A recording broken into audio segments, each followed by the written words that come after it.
our show. This is where we are going to help you creating mindset to keep your focus and fun in building and creating your life and business with freedom and independence. I'm your host, Joost van der Lely, and today my guest here is Annie Anderson. Annie is a kind of special person because she does sensation-based mindset. Now, Annie, welcome to the show, first of all. Thank you. Thanks so much for having me. Now, you are the co-creator of the Practical Alchemist and this sensation-based mindset. Can you explain to us a little bit what that means? Yeah, sure. Most mindset people talk about helping to reframe and work with the intellect mind, the mind that lives here. And my husband and I use a mindset system that helps people tap into 4 different intellects. One of them is the body mind. The other is the heart mind, which is, of course, part of the body. The other one is the intellect, which is part of the body. And the last is the divine mind, that divine consciousness. So we have a very holistic mindset approach, and we call it sensation-based mindset. It sounds really exciting. Now, can I ask you, how did you come to do this and to look at it from this perspective? Yeah, so my husband and I are rehabilitation specialists, and before we met each other, we both worked in the Western medical system, helping people to rehabilitate from injuries. Mm-hmm. And so we both didn't want to work in the system anymore. We left our jobs. We went out to work on our own. And in the States, we had a very different kind of practice where we didn't take insurance. It was all private pay. We spent lots of time with our clients, and we were doing holistic care. Mm-hmm. Again, this is before we met. So eventually we met each other, and we were both doing this very unique form of holistic therapy. And it was kind of wild. Like, hey, you do what I do? I've never met anybody who does exactly what I do. So anyway, we started working together. And so as holistic therapists, we became known in our area as the people who people could come to when no one knew what was wrong, whether it was any kind of body symptom or emotional thing that was going on. And people had gone to chiropractors and doctors and psychotherapists. A number of our clients were psychotherapists, and nobody could figure out what was wrong with them. They would come to us. Mm-hmm. And because we had a very holistic way of rehabilitating people in a very unique way, we could solve those unsolvable problems. Mm-hmm. So that's where we began. We began as body workers. Yeah. Yeah. Yeah. So, and this has grown now, obviously. Oh yeah. Yes. Yeah. So yeah. Tell me, can you tell me a little bit about the journey that started from there?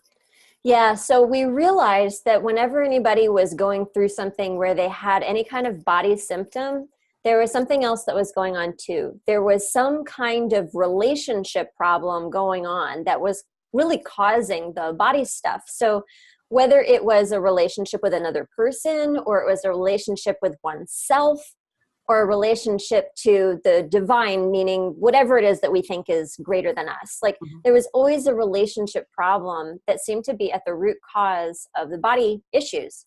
So we really worked with people's mind, with their mindset, to help them to heal.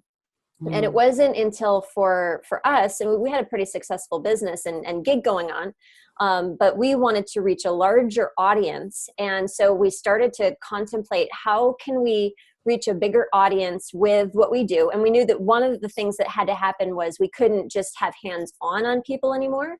We need to see people in a different way. Mm-hmm. And then very quickly after that, our lives completely combusted.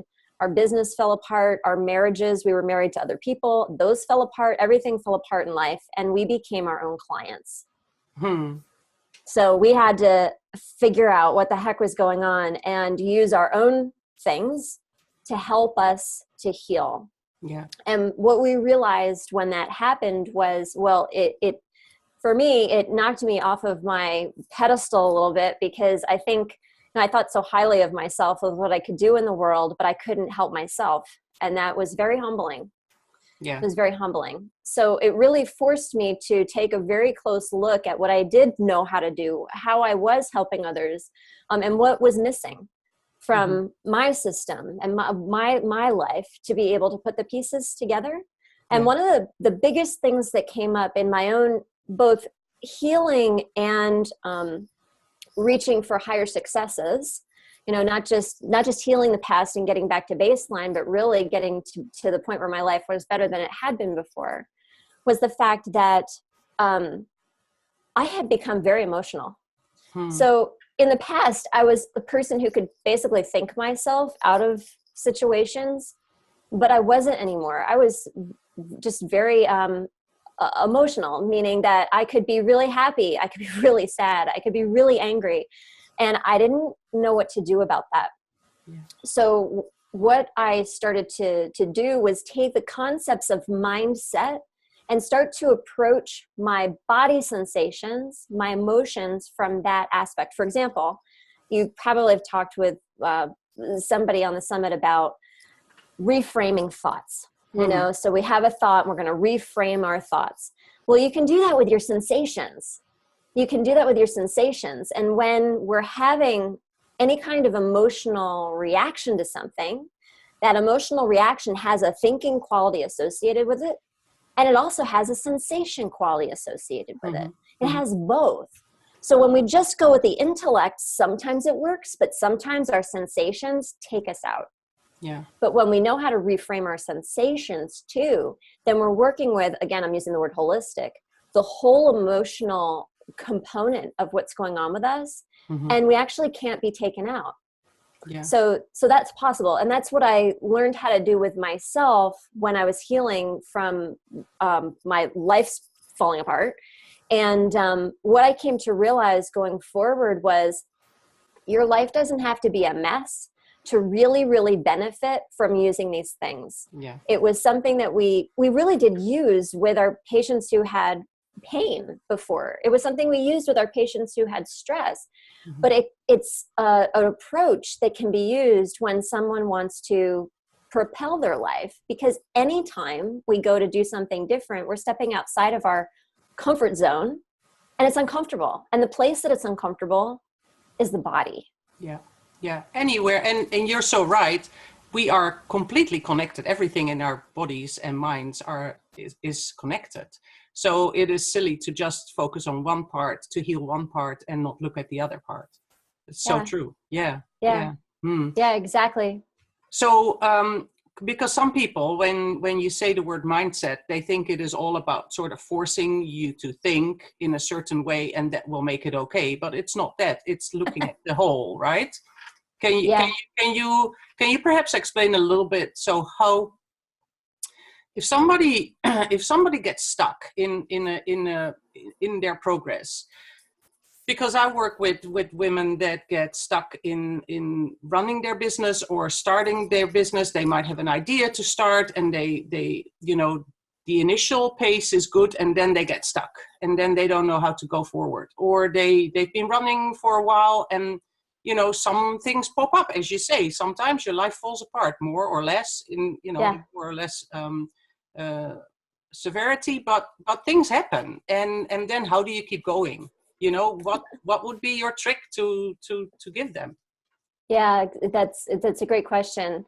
So I think from my perspective, it's really important to remember that we are human beings.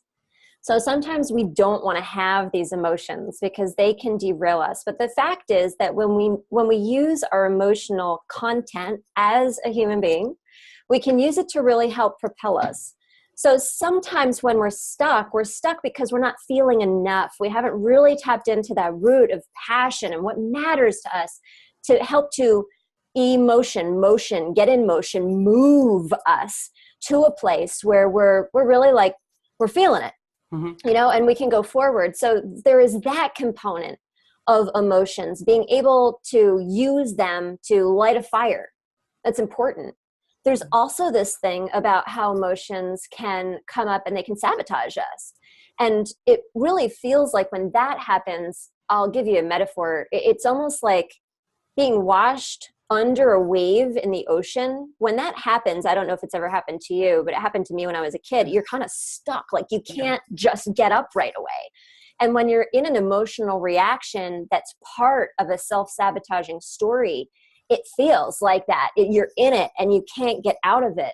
And so one of the things I'd love to relate to the people who are listening is that it feels like there's nothing you can do about it, but that's not actually true. Most of us are just not all that skilled in working with emotional content and really taking apart these two aspects of the emotional reaction that can happen that comes in and sabotages us. So it's that thoughts and it's the sensations. So one of the first things that we have people to do when they're working with sensation-based mindset is to start to just watch what happens in their body. Because oftentimes when an emotion comes up, I mean, it could even be as simple as a fear if you went to do a Facebook Live and you're nervous about what people are going to say, or if you're going to pick up the phone and make a sales call and you feel nervous, or somebody didn't call you back. I mean, we're not talking about big, that's big stuff. We're talking about any kind of emotional thing. So watching is the first step.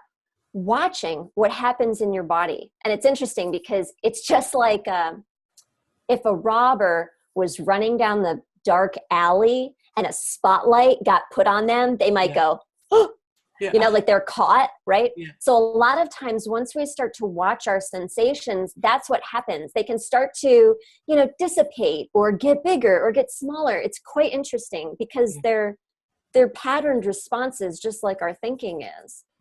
So the first step is to watch what happens. Not only do you get a lot of information, but once you get to the place where you're ready to start reframing your sensations, which is totally possible, you're able to do it because you have some skill, because you've started to watch your sensations. Because just like with our thoughts, you know how you can pick a better thought? Like if you've called somebody for a sales call and they don't call you back, we could say, oh my gosh, they hate me.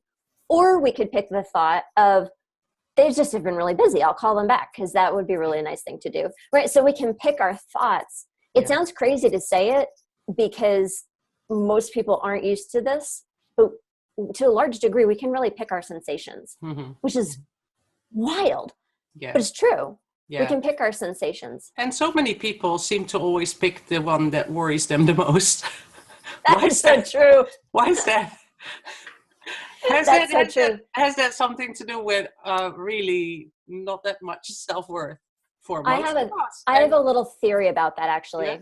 Yeah, just to get on my soapbox about it for a second. Yeah, go for it. I think that soapbox away, I think that over the time of human evolution, if you think back 100 years, 200 years, 300 years, life was pretty hard.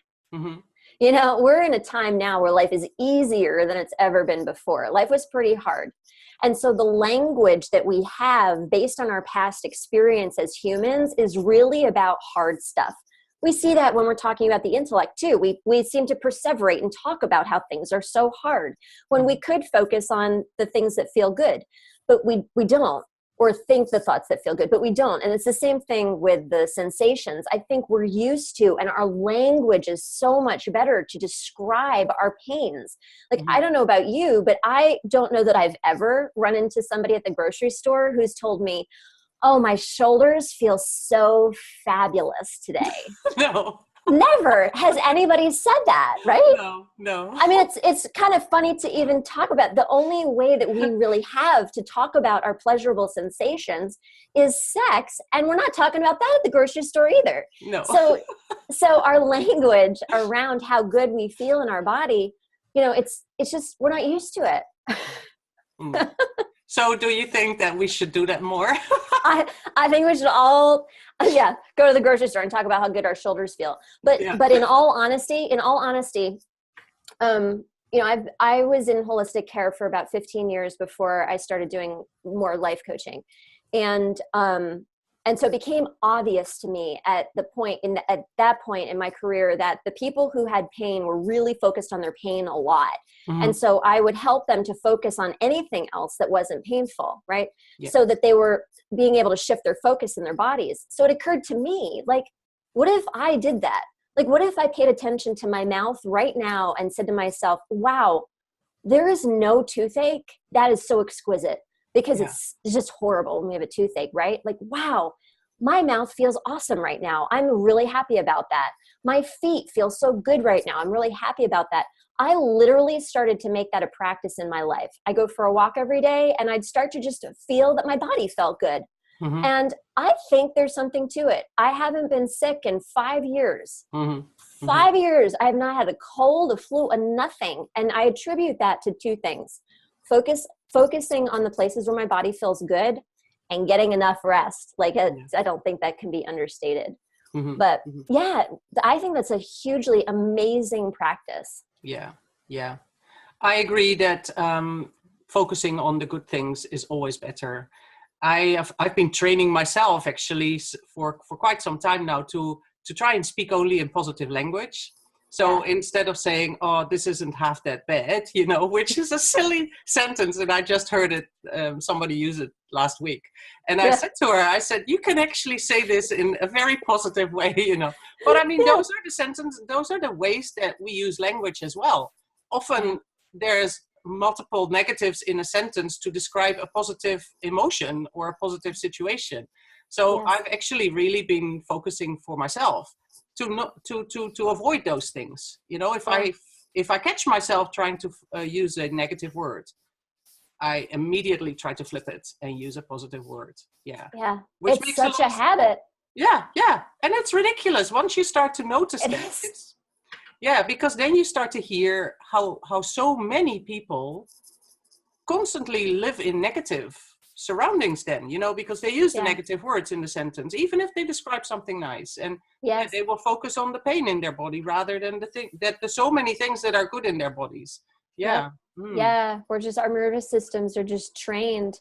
And I think that, from a survival standpoint, that used to be pretty important. But from a survival standpoint now, we live in a very different world than we did even 100 years ago. We have things pretty easy. And I think it's time for us, especially as women, and I say that because I really feel like this is the rising of the time for women to really claim stake in this. Like, we're the creators here to say, it's okay to feel good. It's great to feel good. And I'm going to focus on that. Gratitude's become such a big thing in the personal development industry. I'm excited about that.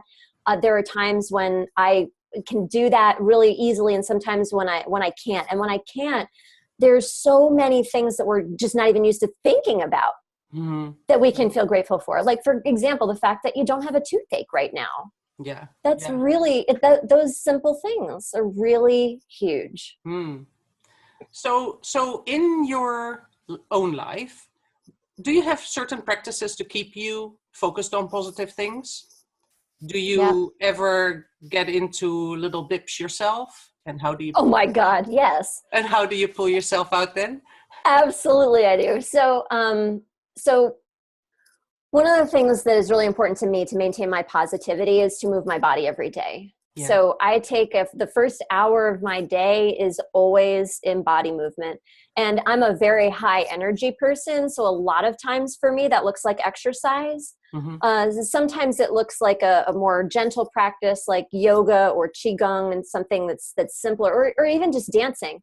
I'm a firm believer, for myself specifically, but for other people if it works for them as well, in spontaneous movement. And I think that dancing is just a great way to do that. So that helps me to focus immediately on feeling good by being in my body every day for the first hour in the morning. That's my number one positivity strategy. The other thing is that I have a partnership relationship both with my husband and my business partner, Brian, where we have an agreement that it's about growth. And so we are, we're in this life journey together, and being in a place where I can talk about what I'm actually feeling, even if it's not positive, helps me to get back to the positive. Because for me, I need to be able to express whatever it is that's going on so I can shift. If I just try to shift, a lot of times it doesn't work for me from a long-term standpoint. So having people in my life, specifically him, who we kind of have an agreement, like we are about growth, and I can say how I'm feeling, and he can also help me shift, or I can shift myself. So that's really important for me. And when I get in the holes, and I get in them too, I would like to think that it's just a human thing that we all fall down sometimes. Yeah. I use my stuff. I use my stuff to help get out. And I say that because I think it's really important as a coach that you can use your things. Mm-hmm. I've met people that don't necessarily walk the talk. Yeah, Mm-hmm. walk the talk. And so I use sensation-based mindset strategies. When I fall in a hole and I'm in an emotional story, I look at what sensations I'm feeling in my body. I look at the stories that I'm telling myself in my head, Mm-hmm. and I start to become aware of them, even though it can be painful sometimes, to reframe. I reframe my thoughts. I reframe my sensations, and I go ahead and mend things that need to be mended, and I keep going on in my life. And I've gotten to the place where I can so very quickly turn around and catch it at more and more subtle levels, which is amazing, because I used to fall on my face, and then I'd be there for 3 days.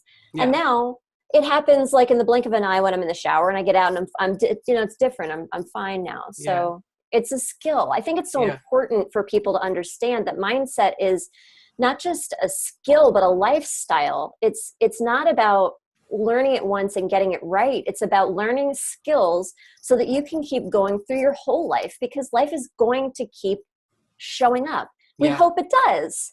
That's what we're here for. And so, having those skills, or having the skills and knowing that mindset's a lifestyle, I think is super important.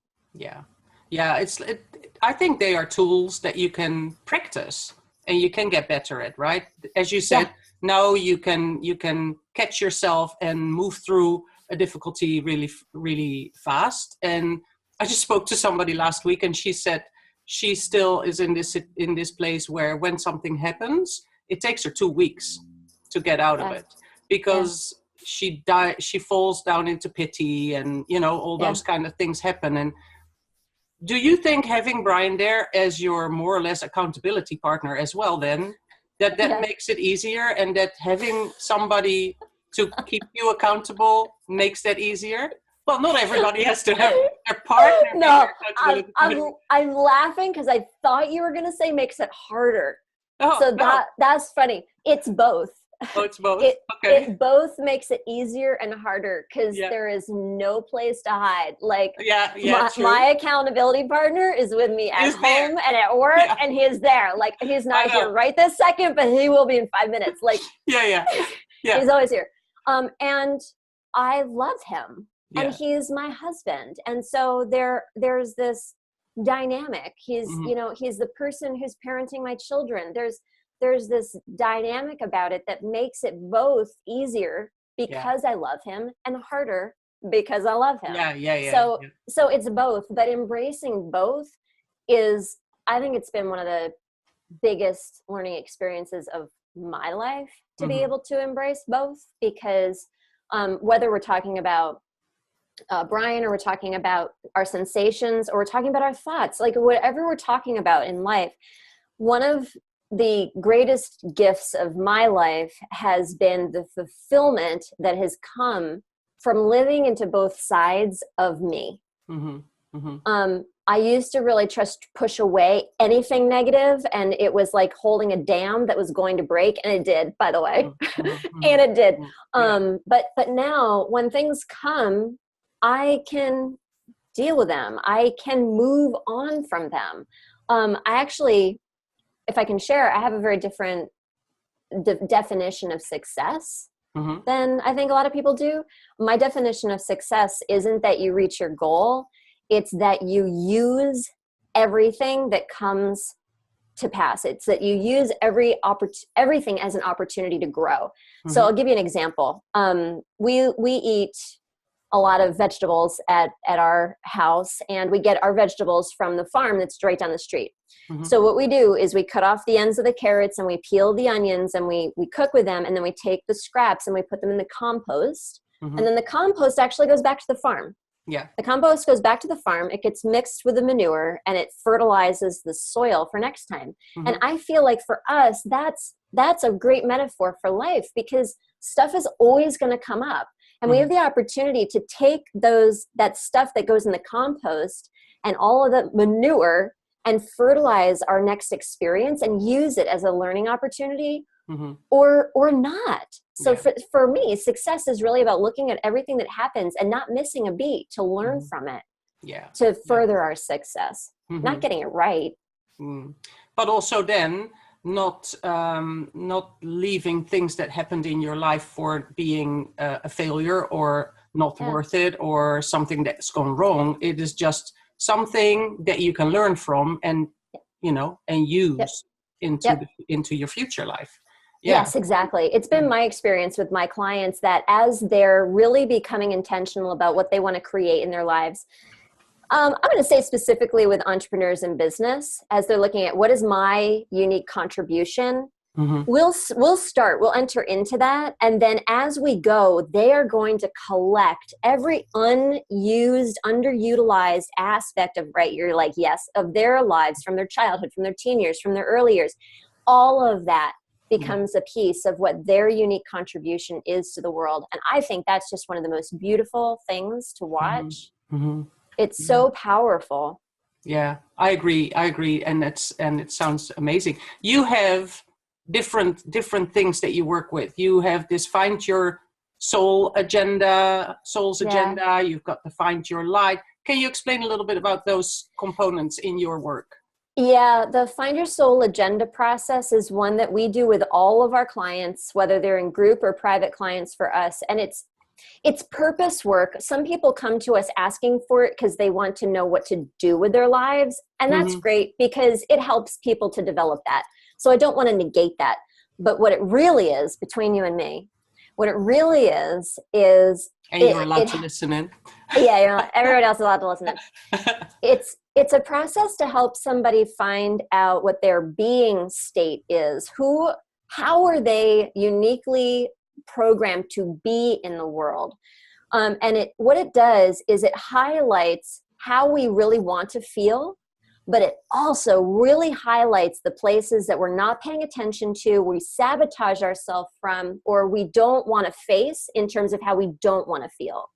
So that wholeness that I was talking about, it helps somebody to really be able to very clearly articulate their authenticity in usually one word, might be two or three, but I'm going to say one word, their authenticity, how they really love to feel, and how when they don't really love life, how they're feeling, and what they try to block out as much as possible. But the thing is, those are the places that when we really look at them, when we really dive into them, we're going to find such amazing gold. So the Soul's Agenda process is one that we do right off the bat with all of our clients. And it not only tells us a lot about who they are, it tells us without a doubt how they self-sabotage like every single time. This really, really cool process. And it's one that I used when I was so very depressed. And I couldn't, actually, quick funny story. So I was very, very depressed, didn't know what I was supposed to do with my life, but I knew that I wasn't supposed to go back to hands-on healing, and I was lost. So I took 3 different purpose courses, and I just couldn't find, the solution. I found what the purpose course told me I was supposed to find, but I looked at that statement and thought, that's not me. I know that's not me. It's not what's happening in my life. And so I hired an intuitive to tell me what my purpose was. And she told me the exact same thing that the purpose courses told me. And I said to myself, that's it. I'm missing something. I'm missing something. I don't know what it is. And what arose out of that was the Find Your Soul Agenda process. Yeah. That's beautiful though. That's beautiful. Yeah. Because I think you are also focused on finding all the uniqueness in every person then. And having... That's exactly right. Yeah. Because that's exactly right. That is really our secret, that we are all so different and that we all bring something different to the world, right? Yeah, exactly. And at Practical Alchemist, we feel like that uniqueness extends beyond what you do. I mean, there are things, Joyce, that you do that are different than what I do. But the thing that really makes us unique is who we are. And what people talk about that all the time. But coming up with real words around that, so I can quickly tell you exactly what it is. Yeah. Like I actually have not seen a whole lot of systems around that. So that's what our system does, is it really helps people to define and articulate for them their uniqueness, who they are, and they know it. So they have it defined, and they can walk out in the world. I mean, it's great for marketing, For sure. But it's a way of being in the world, in relationships, in your everyday, because we're in ourself every day. It just feels so much more connected, confident, empowered, and alive. Wonderful. Yes. Yeah. You just mentioned the Practical Alchemist. So tell us a little bit, what is the Practical Alchemist and how is that separate or part of the sensation-based mindset? Yeah, great question. So Practical Alchemist is our company. And we are the creators of sensation-based mindset. So a super cool thing that we're doing, actually, we're just starting this year, is we're starting to certify other people to use sensation-based mindset. So we're training practitioners, which is awesome. Super excited about that. So Practical Alchemist is our company where we do our stuff and see our clients, and the sensation-based mindset movement will be moving on from there. So that, 3 years from now, someone can find a sensation-based mindset practitioner in their area, and that won't be affiliated with Practical Alchemist, because Practical Alchemist is the company that we own and do our thing. That makes sense. So saying that you're training other people to do the sensation-based mindset. Yeah. Do you work mostly in real life with people, one-on-one, in groups, or do you also work online? Can you explain a little bit about how that works? Yeah, I see all of my clients online, which people find funny because I'm working with the body. But you don't actually need to be right in the room with people. It's super powerful, awesome. And I love training practitioners who want to take this work and use it locally with clients, because it's just, it feels so good. It's great. But you don't have to, because we're not touching. So I see my clients online. We have our group of people who are getting certified with us. And at this time, Brian and I are both putting a lot of our attention into that group. Whereas before we used to run group programs, we put our attention to the people who are getting certified with us as our group. I have my private clients. And then we have a unique program that's a monthly deliverable where people can learn with us, called the Mindset Monthly. And they get content from us every month. And that's how we work with our clients at this time. So if any of the women that are watching are interested, they can just find everything. We've got your link here on the page, so they can just click and they find all the information there. It should be just that easy. Yes. It will be just that easy. That's the advantage of technology, right? When it works, it's amazing. When it works, it's so good. Yeah. We don't advertise about our certification program because it's this year it's by invitation only, and then next year it'll be larger. So if anybody is, hearing this and saying, oh yes, just contact me. I mean, I don't know how everybody else works, but for me, I love to talk to people. So it's just delightful to get emails from folks and talk about things. It's wonderful to make connections like we have now, because, without technology, how would we ever have met, It's amazing. Different places in the world, and many of the viewers as well. They're all over the world, scattered, and it's just wonderful like that. And to share your thoughts and everybody's ways of working with the mind, because it's so amazing that so many things come back to what happens in our minds, what happens in this little skull of ours. It's just incredible. I mean, it's been my experience. You probably would say the same thing, that you can have the best strategy in the world. If you don't have the mindset, it's not going to work. So the mindset really is like the foundation level for anybody who wants to have growth in their life. I think, because we need to change how we think about the world so that, we can continue to grow and realize our fullest potential. And do you think that it is easy to do it all by yourself, or do you really believe in the advantage of having a mentor or a guide or a coach with you to help you with those things? Yeah, it's been my experience that people who are trying to do it by themselves cannot by any means get the amount of growth that they could have. So they might be making, and I'm going to speak for myself here because this was me 10 years ago, reading books and doing some things on my own and taking a few courses. And I was making some incremental gains. But to be perfectly honest, the people who hire a mentor, the people who join groups, they're going to get more growth than other people. I I believe that, not just because it's happened to me, but because I've seen it, and it's over and over again. And I think also that there's something to, like, how fast do you want to go? Mm-hmm. Because if you want to go fast, you hire somebody who has the results that you want in your life, and you work with them privately, and you're going to get it as fast as you can. And then if you don't want to move quite as fast, and let's face it, not all the time do we want to move that fast. You know, we just have to make some choices. Join a group, and then you'll have the community. Super awesome. That's been my experience about how it goes. So I would say that if you're interested in this work and you're not part of some kind of group, that you really need to be a part of it, even if it's not something that takes up a whole lot of time. In our business, that's why we created this Mindset Monthly thing, because people are getting content every month. It's like getting a book every month. It's not that much information, but they get information every month. And then there's also a community. Yeah. If you're not doing it with other people, I just don't see it really, really propelling people. Mm-hmm. Yeah. Yeah. And there's then the one advantage of having Brian there. Exactly. Yeah. People ask me, people ask me all the time, how do I get my spouse to do the work too? Because he's just, or she is just not that interested. Yeah.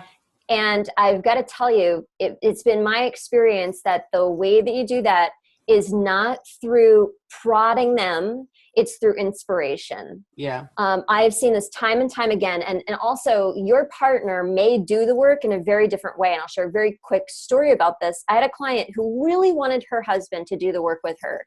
Yeah. And what she did was she joined a group and she started to do the work without him. Yeah. Super great for her. She had a really great experience. And what ended up happening was she inspired him. Yeah. He went off and he didn't do personal development work. Actually, he joined a group at his church. Yeah. And it was amazing for him. Mm-hmm. So similar, but different paths. And they have since been able to really come together and talk about things they've never been able to talk about before. Yeah. But she did it by inspiring. Because nobody likes to be told what to do. No. Nobody likes to say you should, do this. Exactly, especially in relationships. But it happens so often that you talk to a woman that really wants to grow and wants to change, and then the partner is not really supportive, and that is really difficult, right? Yeah. Yeah. Do you encounter that as well sometimes? And what could your advice be? Yeah. Okay. So I'm going to go out on a limb here and tell you what I tell my clients. For me, it's been my experience in my own life, and for those people who I've known and have been my clients as well, that there's really two big deal breakers in a relationship. And one is that if one partner wants to grow and the other one does not, like, you actually have to have a conversation about that. And if the other person isn't actually willing to do the things that are required in growth, then they're not showing up in that way, and they're unable to say I don't want to, but they don't. So you need to know that in a relationship. So that's a deal breaker. If you really want to grow, and you're with somebody who just doesn't, then that's rough. And so the other thing is that for me and my experience, I have witnessed that if you have really been attracted to somebody at the beginning of your relationship, that can be rekindled without a doubt. But if you got into a relationship and you were not attracted to that person to begin with, then you were not attracted to that person. And as tough as that is to say, that has really been my experience. So I believe that I've seen so many miracles in relationships, so many. I have so many stories I could tell you. But really those two things are the deal breaker issues. Everything else, no. I mean, gosh, so many amazing things can happen that are really waiting for you right under your nose, as long as you're willing to grow. Yeah. And so the bottom line is really to be open, talk about your feelings, talk about the things, but also with yourself. So with everybody important around you, and also with yourself. Yeah. Right? Yeah. If you can't be honest with yourself, then yeah. And that's a process. It is. Yeah. It is. And we learn every day. Every day. So, you have a gift for our viewers as well, don't you, Annie? I do. Brian and I have put together what we call our conflict equation. And it's interesting because we like to say that we help people to eliminate internal conflict. we've been able to bring that down to a bottom dollar, to a dollar standpoint, to show people how much money they're losing by taking part in internal conflict. So our conflict equation, when you go through it, you're going to be able to see like ROI, how much money you're losing to internal conflict. A lot of the people who we work with are business people, either they're entrepreneurs or they're executives or leaders of some kind. Like everybody has a job. Yeah. And so we want to know, like it comes down to dollars a lot of times. We want to know like how much money could I recoup if I just do some of this work to reduce my internal conflict. And it's really pretty profound. So that's the free gift is the internal conflict equation. It's a little bit of a wake-up call, sounds like. It is. Yeah. Yeah, we're into loving tough love when necessary. Yes. This sounds amazing though. So for you that are watching, underneath this video, you'll find this golden button. So you just click and you can go to get that assessment and see what's happening for you. Yeah. Thank you. That is amazing. That is an amazing and very, it's something that is worthwhile doing, I think, and worthwhile knowing what your mindset can actually block you from having. Yeah. Yeah. And it'll give people a good point toward where they need to start. For example, if it's insomnia that's really getting you, you'll start there maybe, or if it's worry, or, you'll see like where your score is highest and you can say, wow, it didn't occur to me that was an issue. I think I should really start there. And the cool thing is it's all connected. So wherever your entry point is, it'll help. Yeah, we are all connected. Yeah. And that's back again to clarity for yourself, for where you're going and focusing on the thing that you really want to do. Yeah. Absolutely. That's right. It's possible. I know for you too, Joyce, you see it all the time. The possibilities that exist that we don't even realize are there. Whatever your dreams are so possible, and they can be realized through mindset. Yes. I believe in it. True. Thank you, Annie. Thank you so much for being here with us and sharing all your knowledge and your expertise. Is there anything that I might have forgotten that you like to share still with our audience before we say goodbye? No, but I would love to leave everybody with this thought. You are here in a body to feel your life. So don't close yourself off to feelings, because there's so much joy to be able to be experienced in your body. Go for it. It's worth it. Yes. Beautiful words. Yes. Agree. So thank you so much again. Thanks for your time. And I loved our talk. So thanks. It was great. Thanks. I hope one day to talk again. I know, maybe in person. Yeah. And to all the people that have tuned in, thank you for being here. I hope you enjoyed our talk as well. Check your inbox tomorrow for more interviews, more information on the Time Before show. Thank you all and see you next time.